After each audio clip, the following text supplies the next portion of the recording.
Hi friends, welcome back to our channel. അപ്പോൾ എൻ്റെ പുതിയൊരു വീഡിയോയിലേക്ക് എല്ലാവർക്കും സ്വാഗതം. ഇന്ന് നമ്മൾ തയ്യാറാക്കാൻ പോകുന്നത് കുക്കർ ഉണ്ടെങ്കിൽ വളരെ പെട്ടെന്ന് ചെയ്തെടുക്കാൻ പറ്റുന്ന ഒരു അടിപൊളി ബിരിയാണി റെസിപ്പിയാണ് കേട്ടോ. ബിരിയാണിയൊക്കെ ആദ്യമായിട്ട് ഉണ്ടാക്കുന്നവരാണെങ്കിൽ ഇതുപോലെ കുക്കറിൽ പെട്ടെന്ന് നമുക്ക് ഉണ്ടാക്കിയെടുക്കാവുന്നതാണ് കേട്ടോ. അതുപോലെ ഇപ്പോൾ നമ്മൾ രാവിലെ കുട്ടികൾക്കൊക്കെ ലഞ്ചിന് ഈ ബിരിയാണിയൊക്കെ നമ്മൾ ഉണ്ടാക്കി കൊടുക്കാറുണ്ട്. അപ്പോൾ ഇതുപോലെ കുക്കറിൽ പെട്ടെന്ന് തന്നെ നമുക്ക് ഉണ്ടാക്കി കൊടുക്കാവുന്നതാണ് കേട്ടോ. അപ്പോൾ നമുക്കതെങ്ങനെ ചെയ്തെടുക്കാൻ നോക്കാം.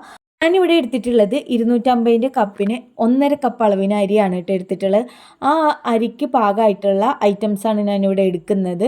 അപ്പോൾ ആദ്യം വേണ്ടത് ഒരു സവാളയാണ്. ഒരു സവാള ഇതുപോലെ 4ആയി കട്ട് ചെയ്തെടുക്കുക. ചെറിയൊരു കഷ്ണം ഇഞ്ചിയും 4-5 അല്ലി വെളുത്തുള്ളിയും കുറച്ച് മല്ലിയിലയും കുറച്ച് പുതിനയിലയും 2 തക്കാളി എടുത്തിട്ടുണ്ട്. പിന്നെ കുറച്ച് വലിയ ജീരകവും കുറച്ച് ചെറിയ ജീരകവും കൂടെ എടുക്കുന്നുണ്ട് കേട്ടോ. നമ്മൾ എടുക്കുന്ന അരിക്കനുസരിച്ചിട്ട് വേണം ഈ ഒരു ഐറ്റംസൊക്കെ എടുക്കാനായിട്ട്. 1/2 ടീസ്പൂൺ ചെറിയ ജീരകം, 1/2 ടീസ്പൂൺ വലിയ ജീരകമാണ് കേട്ടോ. ഇനി ഇതെല്ലാം മിക്സിയുടെ ജാറിലേക്ക് ഇട്ട് കൊടുക്കുക. ഇത് അരച്ചെടുക്കാനായിട്ട് 2 ടേബിൾ സ്പൂൺ അളവിൽ തൈര് ചേർത്ത് കൊടുക്കുന്നുണ്ട്. തൈരിന് പകരം നിങ്ങൾക്ക് നാരങ്ങാനീര് അല്ലെങ്കിൽ വിനാഗിരിയും എടുക്കാം, സുറുക്കാട്ടോ. അപ്പോൾ അതാ ഞാൻ വെള്ളമൊന്നും ചേർക്കാതെ നല്ലപോലെ അടിച്ചെടുത്തിട്ടുണ്ട്. ഇനി അടിച്ചെടുത്ത് മാറ്റി വെക്കാം. ഇനി കുറച്ച് ബോൺലെസ് ചിക്കൻ പീസുകൾ എടുത്തിട്ടുണ്ട്. ചിക്കൻ വേണമെന്ന് നിർബന്ധമല്ല, വെജിറ്റബിൾസ് വെച്ചിട്ടും ചെയ്തെടുക്കാവുന്നതാണ് കേട്ടോ. പിന്നെ അതാ നമ്മൾ ബസുമതി അരിയാണ് കേട്ടോ എടുത്തിട്ടുള്ളത്. അതിങ്ങനെ കുതിർക്കാൻ വേണ്ടി വെച്ചിട്ടുണ്ട്. അരമണിക്കൂറോളം കുതിർക്കാൻ വേണ്ടി വെച്ചതാണ് കേട്ടോ.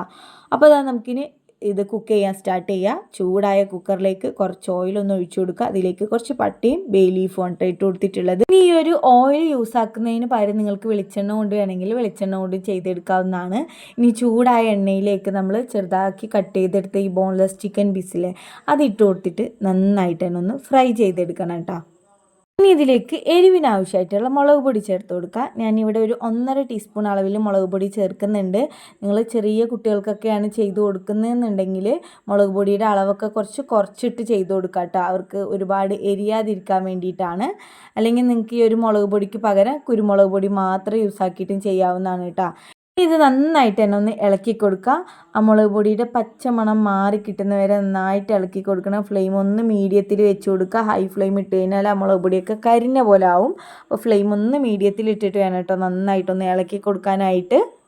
ഇനി ഇതിലേക്ക് നമ്മൾ നേരത്തെ അരച്ച് വെച്ചിട്ടുള്ള അരപ്പ് ചേർത്ത് കൊടുക്കുക. സവാളയും തക്കാളിയും പുതിനയിലയൊക്കെ കൂടെ ഇട്ട് അരച്ചെടുത്തിട്ടുണ്ടായിരുന്നല്ലോ, ആ ഒരു അരപ്പും കൂടെ മുഴുവനായിട്ടും ഇതിലേക്ക് ഇട്ട് കൊടുത്തിട്ട് നന്നായിട്ട് തന്നെ ഒന്ന് ഇളക്കിയെടുക്കാം.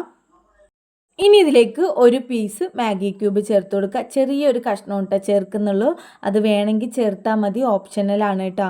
അപ്പോൾ ഞാൻ ഇതിലേക്ക് ഒരു ചെറിയ കഷ്ണം മാഗി ക്യൂബും കൂടെ ചേർത്തിട്ട് നന്നായിട്ട് തന്നെ ഒന്ന് ഇളക്കി കൊടുക്കുന്നുണ്ട്.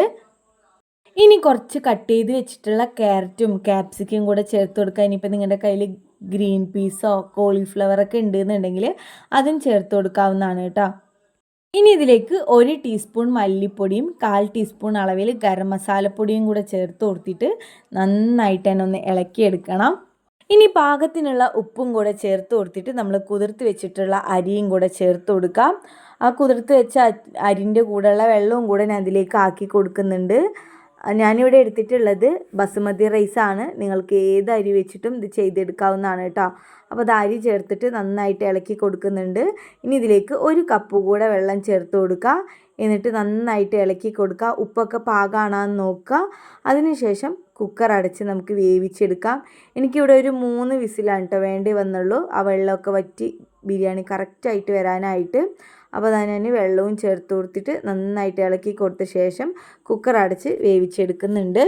ബസുമതി അരി ആയതുകൊണ്ടാണ് കേട്ടോ ഞാനിവിടെ 3 വിസിൽ അടുപ്പിച്ചെടുത്തത്. സാദാ ജീരകസാല അരി, നമ്മൾ സാദാ ബിരിയാണി വെക്കുന്ന അരിയാണെന്നുണ്ടെങ്കിൽ ഒരു 2 വിസിലിന് തന്നെ വെന്ത് വരും കേട്ടോ. അത് നമ്മൾ വിസിൽ വന്ന ശേഷം വിസിലൊക്കെ നന്നായിട്ട് പോയി ചൂടാറിയ ശേഷം മാത്രം കുക്കർ തുറക്കാൻ പാടുള്ളൂ. അപ്പോഴാണ് അതിലത്തെ വെള്ളമൊക്കെ നന്നായിട്ട് വറ്റി കറക്റ്റായി വരിക കേട്ടോ. അപ്പോൾ അതങ്ങനെ നമ്മുടെ ഇവിടെ ബിരിയാണി റെഡി ആയിട്ടുണ്ട്. അതിൻ്റെ വിസിലൊക്കെ നല്ലപോലെ കളഞ്ഞിട്ടാണ് ഞാൻ ഇപ്പോൾ തുറക്കുന്നത് കേട്ടോ. അങ്ങനെ അതാ ഒരു കിഡിലൻ ബിരിയാണി ഇവിടെ റെഡി ആയിട്ടുണ്ട് കേട്ടോ. കുക്കറിൽ വളരെ പെട്ടെന്ന് ചെയ്തെടുക്കാൻ പറ്റും നല്ല ടേസ്റ്റി ആയിട്ടുള്ള ബിരിയാണിയാണ്. എന്തായാലും ഒന്ന് ട്രൈ ചെയ്ത് നോക്കുക. കൂടെ ഒരു വീഡിയോ നിങ്ങൾക്ക് ഇഷ്ടപ്പെട്ടെങ്കിൽ ലൈക്ക് ചെയ്യുക, ഷെയർ ചെയ്യുക, കമൻറ്റ് ചെയ്യുക. ചാനൽ ഇഷ്ടപ്പെടുകയാണെന്നുണ്ടെങ്കിൽ ചാനൽ ഒന്ന് സബ്സ്ക്രൈബ് ചെയ്ത് സപ്പോർട്ട് ചെയ്യുക. പുതിയ വീഡിയോസായി വീണ്ടും കാണാം. Thanks for watching my video. By.